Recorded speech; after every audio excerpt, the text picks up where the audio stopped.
I think unconsciously, the dream that we've developed for our kids is kind of the American dream instead of the biblical dream. And my dream would be that parents would realize what really matters as a mom, as a dad, is you need to walk with God and that your kid's fulfilling God's purpose.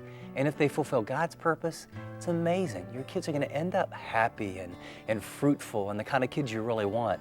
I know for Teresa and myself, it was like, well, what should you expect at 4, at 8, at 12? Is this thing we're going through at 14, is this normal for boys or girls? And this rebellion issue, how do we deal with that? And part of the struggles were we didn't know what we didn't know. We didn't come from families where there was models. We had the baggage of, there's a dynamic if you come from an alcoholic family. I did, she did.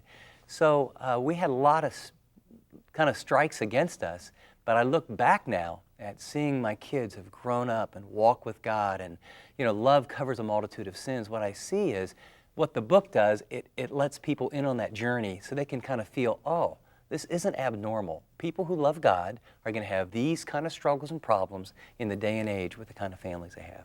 If you want practical, biblical, and because of the people that helped me with it, excellent writing, this is a good book. If you want a book for today's family, this is a book for people that have been through difficulty, dysfunction, blended families. And if you want something that's timeless, in other words, you don't need to get a book for the toddlers and the preteens and the teens. This is a book that's going to give you principles and then we'll illustrate it all the way through. It is not a book that you're going to read and think, well, okay, now I have the biblical ideal. If I hadn't been divorced before I was a Christian, or if I didn't have 2 kids that aren't my own, and if my dad wasn't an alcoholic, yeah, I could do this, but I just feel hopeless. This is a book filled with hope for people from all kind of backgrounds, but dysfunction, pain, sin, if you've blown it and wonder, where can I get some real help? Because my life isn't working and my family isn't working. This is the kind of book I think it would be very, very helpful. I think it's going to give people hope because they're going to get windows of how do you do it? Not just steps, but how do you talk with your kid when you find out that they're in a relationship that's unhealthy? How do you deal with the issue when you're married and you both love one another and you totally disagree with how we ought to discipline with one of our kids?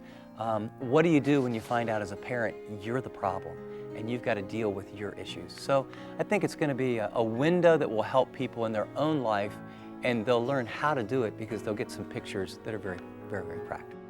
If there is one thing, one truth I would want them to hold on to more than any other, be what you want your children to become.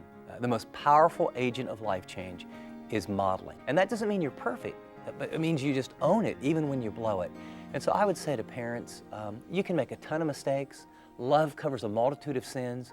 But if you would say, I'm going to be the greatest Christian I can by God's grace, and if you will be what you want them to become, if you will model it, I will tell you, your kids, Jesus is attractive. And when they see Jesus in you, they will be attracted to Him.